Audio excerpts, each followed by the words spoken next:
Welcome to the Back to Your Best podcast. We are here today with Dash, who has been a client of ours for a little while, working on his Achilles, and he's got a fantastic story of recovery. So we're going to dive right in. And Dash, I'll let you introduce yourself. Cheers. My name's Dash. I have been going to Scope on and off for a bit. Most recently, very much on, but the previous go didn't quite stick for myself. I'm a dad. I'm a husband. I work as an urban planner, and long Achilles injury. That only in the past year have I really been able to see a lot of progress and really move the needle on recovery. So take us back. How long's the Achilles been an issue for you? I'd say around 8-9 years. So I used to be a pretty avid runner, and can't say that I like shoes, but what did it was I used to work at Bunnings back when I was a uni student, and coming up and down the ladders there was always like a bit fraught. Like they used to like wobble a lot. And one day I came down a ladder and I just stepped the wrong way, and it was like fire just went up my right Achilles.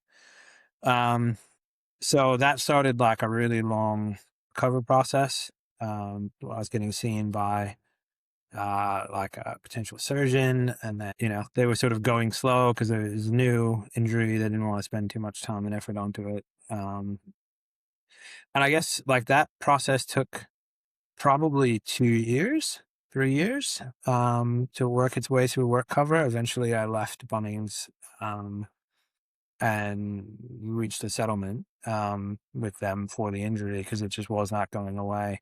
They didn't want to do surgery. They were just constantly pushing to say like, oh, you can take care of it yourself. Like it's not that bad. So I think that significantly delayed my recovery. But eventually, probably 2 years later, after just was unable to go up and down stairs comfortably, like forget about walking anywhere at any distance. It was just, this constant sharp pain in my Achilles. There's a lot of stuff that went on there when they went and diagnosed it, and I have what's called insertional Achilles tendinopathy. So down at the base where it inserts into the bone. And because I'd been now walking with a limp effectively for 3-4 years, I started to develop something called a Haglund's deformity, which is like a bone growth. And then eventually my Achilles got so bad that the tendon effectively calcified. That's what the doctors told me. And they were like, there's really no, like, you can't really go, beyond this sort of tiny little stretch. So then I was a candidate for surgery finally. And so I got the surgery done, I'd say probably 3-4 years ago now, where they debrided the tendon, nixed the Haglund's deformity, and basically reattached everything. And then I went through a really painful process of being in, what do you call them? A brace for a while. I had a cast on. I was using crutches for, a couple of months. The wound came open, so they had to redo it. So I went back under again several weeks later to redo it. So that just created more scar tissue in the area. And then I went to after a couple of months of that, I started going to a physio, and the physio is very cautious, and you're never gonna reach the full potential. You're never gonna get back to 100%. You probably won't be able to run, but let's just get you to walk. Was like the way that it was couched. And at that point, I was just like, make this thing go away. It was a really tough process for me mentally, especially as I'm really love being physically active. So I gained a heap of weight in that time. I think I gained like 30-40 kilos, because I wasn't really able to do a lot of exercising. And then, I just, this physio just took forever. It didn't really do much. Everything was, sort of the same exercises, and it just didn't seem to accomplish anything. Nothing seemed to really get noticeably better. Then I went to you, for the first go. not as a back to your best patient. And you actually gave me exercises that like push the load. Um, and I've been doing all this research about various therapies for it, and I went and got like electroshock therapy, and like I got cortisone injections, and like it's just everything that was out there to start to deal with this. Um, yeah, and so I can freely admit that I wasn't as committed to the training as I should have been at that point, and uh, I stopped after a few months, I think, maybe 6 months or something like Something that, like of that, going to yeah. you weekly. I think you had a Um, good hit the first time around. It wasn't too bad. no, it wasn't too bad. Just wasn't enough, yeah. It definitely increased my like capability with it from where it was. So like I knew that it wasn't going to get any better. So I guess like transitioning on from that, like what really did it for me was my wife and I got pregnant. And I just had the thought in my head that like I'm never going to be able to chase after my son. Like I'm never going to be able to just run and play ball with him or whatever he wants to do. I just will not be able to do that. And that's, that was horrible as a thought. So I was like, right, I need to really make a shift. Um, and I started working on losing weight as well at that point because that's obviously putting significantly more stress on the Achilles, just with each step. And then, yeah, like the my boy's first like 12 weeks of life, he was like in hospital and then on oxygen, and then it became like this whole thing where like my heel just sort of became on the back burner, because we were just trying to deal with the fact that we had a child who was born with significant delays, and now has global developmental delay at age 4, and isn't walking and isn't talking yet. So it that sort of my recovery became like the background. But about a year and a half ago, I was like, no, like I made this promise to myself that I was going to do this. When he's ready to walk, if he walks, I'm going to be able to chase after him. I want to make sure that I'm able to do that. Like this is the promise that I made. I want to fulfill it. And also it just sucks having an Achilles injury. But it sort of got back to about 70% after the first session, maybe 70% of what I consider like normal function. Um, and yeah, I think we're on month 8 or 9 now. Something like that, yeah. Yeah. So I signed on to the Back to Your Best, and I was just like, right, I'm paying this, $150 a week. I need to make this worth it. Like Mm. I'm putting this money ahead, and my wife supported me completely in doing this, which was just one of the loveliest things. Cause it's her money too.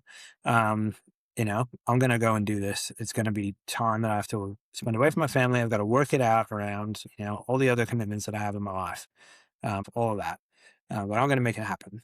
And then, yeah, like we started, and like, I can remember, like, I don't think I could even do a pogo. Like, don't think I could even like get off the ground with my heel. I Um, remember just the first time before the Back to Your Best, we were getting a little bit into that, and you had zero tolerance. Like it yeah, was, if I remember right, it flared up after just doing some small bounces yeah. and the long recovery, like a disproportionate settling down period after. I think it was like 5 or 6 days Yeah. after. Oh yeah, the other thing was, so I started like getting into walking again, prior to coming to see you the second time. Um, and I was out for a walk with my boy, and I was just like, we were just walking along the river boardwalk in Ipswich. And like, it was maybe half an hour walk. It was 5Ks. So, I was just pushing his pram, and, like the next day, like my heel hurt so much that I went to the ER. Um, and I was like, no, I've torn it again. Like something's absolutely fucked here. Like it's done, you know? And it was just a really low point. And like, then I went and got, a scan, an ultrasound, and the tech was like, this might be the worst looking Achilles I've ever I seen. remember that. Yeah. It's like, see all this blood flow through here? You know, it shouldn't be there. It also shouldn't be like 3 times as thick as a normal Achilles. So, you know, you've got some real problems here. And I was like, okay, all right, I need professional help with this. Yeah. So that sort of also informed my thinking and coming back. But yeah, it was, you know, just trust that you were going to give me like enough to push me and not enough for it to like re-injure itself. Cause like the biggest thing you learn when you have an injury like that, and it can apply to any injury, is like you cope, you manage, Yeah. you know, avoid. So when I would get up, you know, I'd be very cautiously put my weight down on my right heel. I would always use my left foot to get up. So that was my left knee getting up. You know, if you're going to take a step over something or you're going to step backwards, you need to be really careful and not put too much pressure through the heel. Yeah. And that, you know, that was just the way that I lived for years. So it became almost like this self-defeating thing of like, well, I'm never going to put any, you know, force through it. I'm never going to put any energy through it. It's always going to be like, you know, I'm going to have to baby this thing. And that's just the way that my life is going to be, because it just wasn't getting, you know, any better after the first time that we stopped. Um, so yeah, so it just sort of became like, well, this is unacceptable. I'm not going to live my life this way. I need to be able to move. And yeah, started coming to you. Yeah.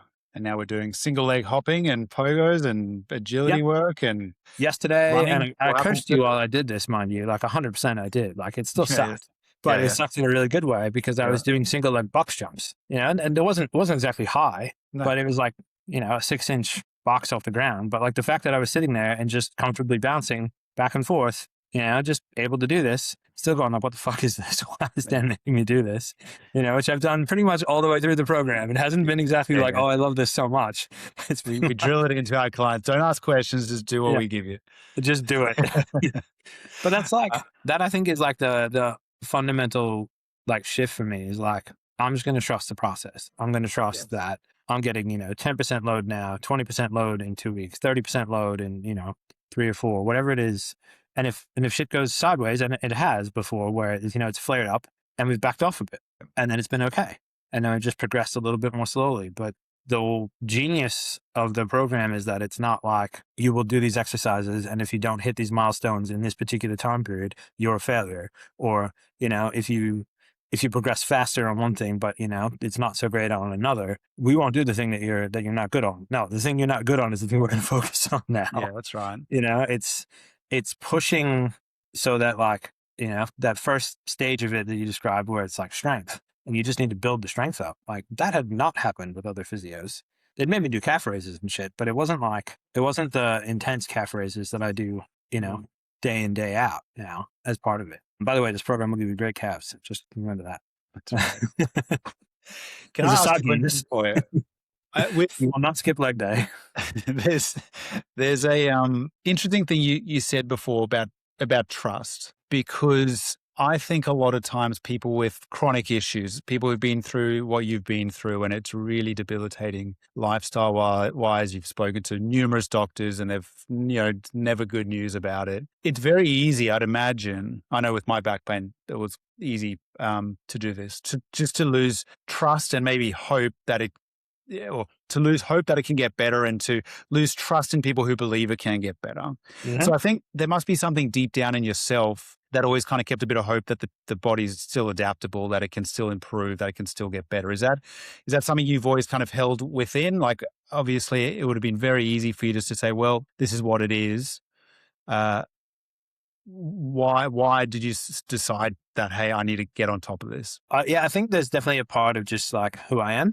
Like I've Yeah. never really looked at something and gone, yeah, I accept that I'm going to live within these Yeah. particular constraints. But that wasn't like a smooth path forward. Like it was like, you know, I would lose hope, and then I would be like, no, okay, I need to dig myself out of this space. And I come back up a little bit, and then I'll lose hope again, and then come back up a little bit. But I never lost it completely. And like any other part of the body. So like, I mean, I work out with Ange, and I've worked out with Ange for a long time, like probably 7-8 years now that I've trained with Ange. Any other part of the body, like you can train, you can put the input, the stimulus into it, and you're going to get results out of it. They might not be as fast as you want. They might not be as big as you want, but you're going to get change, right? So I was like, I refuse to believe that this stupid fucking bit of tendon cannot possibly change. when everything else can't. Yeah. If you change things around in your body, if you put different stimulus into it, it will change. So it was just like, no, this cannot be like the one exception to that particular rule. I just have to find the right stimulus. I have to find the right change to put into this to Yeah, get it back. absolutely. Yeah. That's 100% the way you got to use. But ultimately, you have to look at it if you believe that you can get better.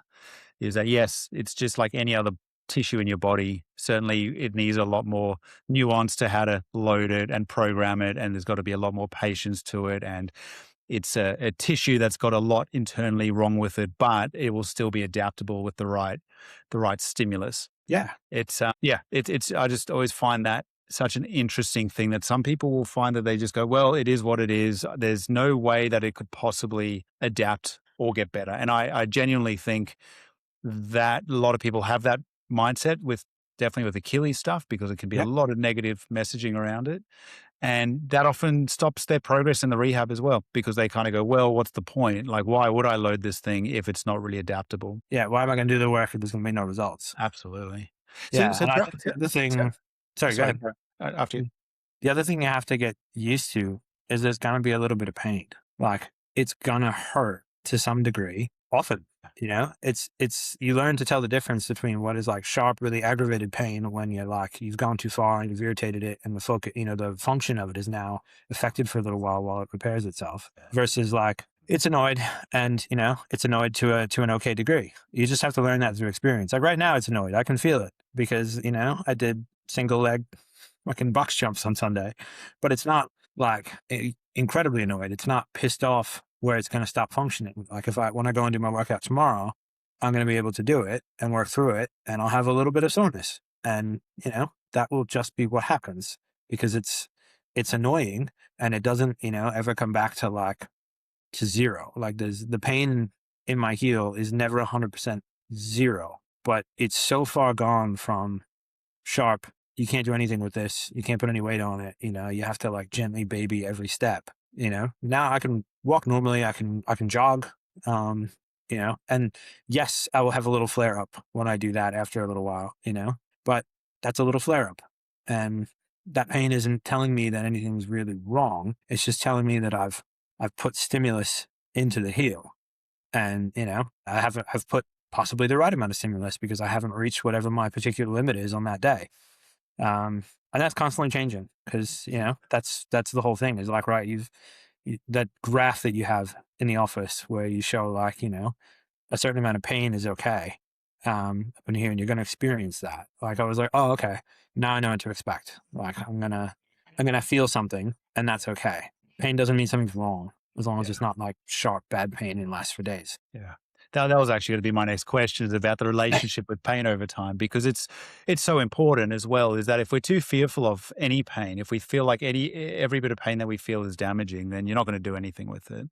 No. And just knowing what your parameters are, anything above this kind of level or this level of disability can be a bit hard to kind of quantify and qualify. Yeah. But over time, as you work through it, you learn a lot about the characteristic of your own pain and also the recoverability of it. And over that time, you become less fearful of it, I think. Yeah, That's definitely definitely. what I've observed with you, definitely. Yeah. I mean, when I first came, to start back to your best, like running was like this future dream that maybe we could get there at some point, and now I'm doing ladder drills where I'm, just like I'm doing it pretty ineptly, but I'm bouncing, up and down the thing. I'm doing drills where I run back and forth down the length of the sled track. And that, there's no pain in that. I will feel a little bit of irritation afterwards the next day, I feel it, but it's not, I classify it in my own brain as like, it's good pain. It says that you've worked it, That's it right. says that you So worked that's it a and whole now you're different letting mindset time now. to rebuild. Yeah. Yeah. Yeah. So tell me in the clinic, especially amongst our coaches, we talk about rehab wins and we talk about real world wins. And what we kind of mean by that is rehab wins is like, oh, great, I can do 20 single leg calf raises now, and previously I could only do 8. Yeah. Real world wins is how that then translates into your world, playing with kids, doing things outside of the rehab space. Are there any wins in the real world that come to mind for you now? Yeah. My darling child loves to reach into his bag when I'm carrying him in his bag and just chuck the contents out on the ground. So, um, there's been numerous times where I've had him in one arm or like up on my shoulder, and he's thrown something off out of his bag onto the ground, and I've just squatted down into like a really deep squat, like just holding him up like this, grabbed that thing and came back up, and no pain. I just grabbed it. I got the thing off the ground, and it was great. You know, like I mean, my butt almost touched the floor. It was that deep of a squat, and I was just like, remember the first time I did it, I was like, that was pretty cool. Like that didn't hurt. You know, nothing felt off about that. I felt strong doing it, and yeah, I was just able to do the movement. Same thing as like my absolute genius of the golden retriever loves to like run into traffic and put herself in harm's way around vehicles. And the other day she decided that she was going to run into traffic when there's a car coming down our street, and like I was just able to run out into the street, grab her by the neck, and like yank her back. She wasn't in like danger. It wasn't like a really dramatic thing, but it was still, she was in the freaking road and there's a car down the street. So I just grabbed her and pulled her back, and I was able to just do that without worry, you know? Amazing. I'm running for a train. Definitely done that a few times, and gotten on the train and been like, "Is it okay? Am I all right?" Like, I had to sort of like check in with myself when I got on the train, and a couple of times it was like, "Oh, it's a little annoyed," but that annoyance went away in 20 minutes. It wasn't like, "Fuck, now I've got to basically baby this all day." It was so all that stuff was just improvements in function and mobility and just confidence as Yeah. well. Before I would have missed the train. I would have looked at it and just said, there's no way I can get to that train. I will not make it. I cannot do that. Besides, that my planning hasn't particularly improved in terms of getting to the train. um, I was able to just jet 30 meters, down a platform, get there, boom, in the train, done. Amazing. Um, I needed to make it home in time to see my boy before he went to sleep. So, just made it through Roma Street and boom, got up there. And that was great. That was wonderful. So yeah, that's a real world sort of win. Yeah, it's huge. I love that. The catching the Um, train to get home for your son.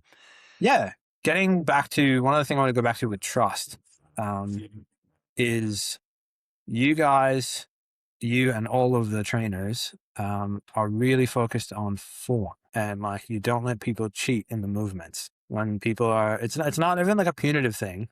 But it's always like, no, I want you to redo that. Think about it, go a little bit deeper, or, move your knee a little bit this way, whatever it is, adjusting the form so that people get it right. So they're doing the movement to the depth and the safety level that they need to do. And that builds confidence because people don't know how to do this stuff innately. Like, I mean, there's 40 different varieties of squat. And, who knows what the correct range for a calf raise is at the first time you do it. So it's that sort of like laddering up of like, we're going to teach you how to do simple movements. You're going to do them well. You're going to have some success with them. Okay, we're going to go a little bit further. You're going to, build some trust in there that we know what we're doing, that we know the correct form, that we're going to help you learn the correct form so you don't hurt yourself doing this. And that then, you get to feel the confidence to try goofy shit like these A drills that you have me doing with the ladder where I feel like a complete idiot, or the skipping drill where I'm literally skipping up and down, in front of people, trying to hit my knee to my hand. That one was a made up one. We just threw it in there to see if he keeps doing it, so we keep it in there. Yeah, just keep it in there. He just keeps doing it like an idiot. Yeah. But everything's based off what you've done previously, which is especially true for Achilles. Sometimes with other types of rehab, like let's say lower back rehab, you can sometimes get away with not having this like linear-ish type progression where it's like mobility first, then activation, then strength, and heavy, and whatever. You can get away with more variety and variability in what you do. But when it comes to Achilles stuff, in our experience anyway, it's a little bit more linear. Like we know that if you can do X amount of single leg, good quality calf raises, that you're at a good position to start, hopping on two legs, pogos. And then if you can, do variations of pogos, you're going to be in a good position to start a variation of a single leg. And then that leads into your skipping. And then that, might lead into your running and things along those lines. So it is a nice rehab in that sense. It's definitely not a linear process, if you know what I mean. It's not like you just go A to B to C to D. Sometimes you're between A and B for a while, and Hmm. then you get up to C and then you have to come back down to B for a little bit and you're That's kind of definitely working your way evolution. a bit like that. But it Yeah. is a really nice process in the sense that, you can visualize what it looks like a little bit easier. It's a bit easier to understand what that process looks like, even though it can feel messy in the moment. Um, but Yeah. With the it's hard to single leg hop if you can't do kind of weighted single leg calf raises. yeah Not to say you couldn't and somebody has it, but it definitely, if you could do weighted single leg calf raises, you're in a pretty good position to get to single leg. the strength in the beginning with this particular type of injury, like, sets a foundation. Mm, You're not really challenging the Achilles too much in the first couple of stages, right? Like, it's about ensuring that that whole posterior chain, you have awareness of it. There's strength in there to do things. If there isn't strength in there at the time, then you just concentrate on building that strength. And that feels like, I don't want to use the word superhuman, but it's kind of the best example that I have. But like, you suddenly feel like, oh, I have had, a crippling injury. I have had a debilitating thing where my body doesn't do the things that normal people's bodies do anymore. Something's wrong with me. And then suddenly you're building strength into those exact same areas. And that strength is like holistic. I mean, we were doing a lot of stuff that was training my glutes, that was training quads and hamstrings and calves. But like, all that sort of like synergistically works together to form a base of not just strength, but confidence. mm, And it's very much like, if you can suddenly do things that you couldn't have done before, and you're in strength, then all right, we're gonna test what we can do with the actual Achilles now. We're ready to go a little bit. yeah. And I think that builds a lot more confidence and wanting to do it. Absolutely. That's Because the psychology comes after kind of after the doing, like the confidence comes after the doing. You kind of have to prove it to yourself by doing the thing. And once you've proven it enough and that you're not even worried about doing that exercise, then you progress to the next thing and start that process again. yeah, But it's definitely one of those things you can't outthink it, and you have to do the reps to find the confidence in it all as well. And that's the beauty yep, in my eyes of good structured rehab is like it's not just the physical building of strength and mobility or whatever. It is literally every rep that you do, you're rewiring your own brain in that sense. You're starting to kind of develop new neural pathways, you're developing confidence in your physical ability. And then as you keep doing it and it just becomes a snowball effect of, positive change. yeah, absolutely. Um, Dash, to kind of finish off, we've been through yeah, we've had some really good messages there. What would you say to somebody who might be in your shoes, a couple of years back? What kind of message would you put out there to them? Sorry, like, as in like they're in my shoes now, but Yeah, no, like if you had someone who was dealing with some terrible Achilles tendon pain, they're looking at the path ahead, they've just heard your story. What would you what advice would you give them? I would say just get in and do it. Like, it doesn't it doesn't get better on its own. Mm, There's just, you can live with it, you can manage it, you can manage the symptoms, you can, mask them, you can cope, you can do other exercises for your body that don't stimulate that particular area wherever your injury is. But in the end, like, that feeling of wholeness, the feeling of confidence in your body and being able to do, most things you want to do. I'm mm, probably never going to run a marathon, but who knows? The possibility that I could actually exists in my brain now. yeah. But, like, whereas before it was like, absolutely no way. Mm, Um, but I think just start, and then like find whatever your motivating factor is. Like, for some people it'll be, I want to be able to run after my kid, or if someone else, I want to be able to help my family, or I want to be able to, get really, really fit. Or I'm spending, X amount of money a week on physio. I want to get every damn bit of value I can out of it. Whatever your motivating thing is, and sometimes it changes, in a session, but just go and do it. And mm, like, the other thing I'll say is like, the scope community, like the people who are there, everybody shows up broken in some way. Every single person is there for a reason. You're really fun to hang out with, Dan, but no one's going to hang out without an injury, mate. right, right, We're yeah. there for treatment. Um, but that's like the bond, and that's what helps people. Like, you've got a community there. You just have Mm, to tap into it. You have to yeah. come in and just start doing your thing. people around you will be doing ridiculous and embarrassing exercises like me skipping. You may see me skipping back and forth, up and down, because I'm sure this exercise will continue now in multiple sessions. Um, but people don't. It's not a gym in the sense of like you don't have like gym bros. You don't have people like coming in and judging other people's appearance. Like everybody's just dealing with their own shit. And it's really nice to see the support that everybody gives each other, whether it be in group classes or you're just coming in to use open gym and there's, one or two other people in there. Everybody acknowledges, where people are at. And it's not like a big deal. Just everybody's there doing their thing, coming from a place of brokenness and trying to get better. Yeah. It's, the thing that I talk to everybody in the program about their why. And there is absolutely, like, there's a reason the average person in our program is somewhere between kind of 30 and 55, maybe. Mm. And that's because they've typically all got kids. Almost everybody in the program has kids, and their why is almost unanimous that that's the driving factor, especially with younger children. But we got people who've got grandkids.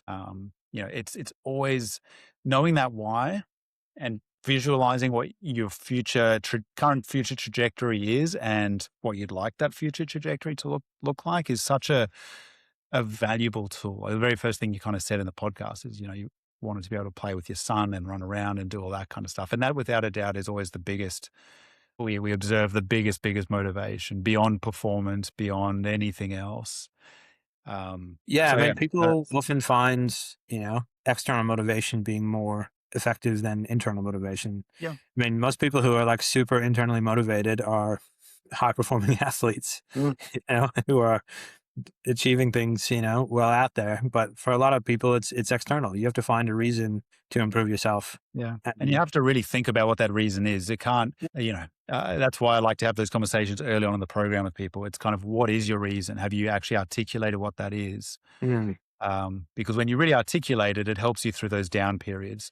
Because if without a doubt, you have people have flare-ups and setbacks, and they can be sometimes days, sometimes weeks, occasionally months. Yeah.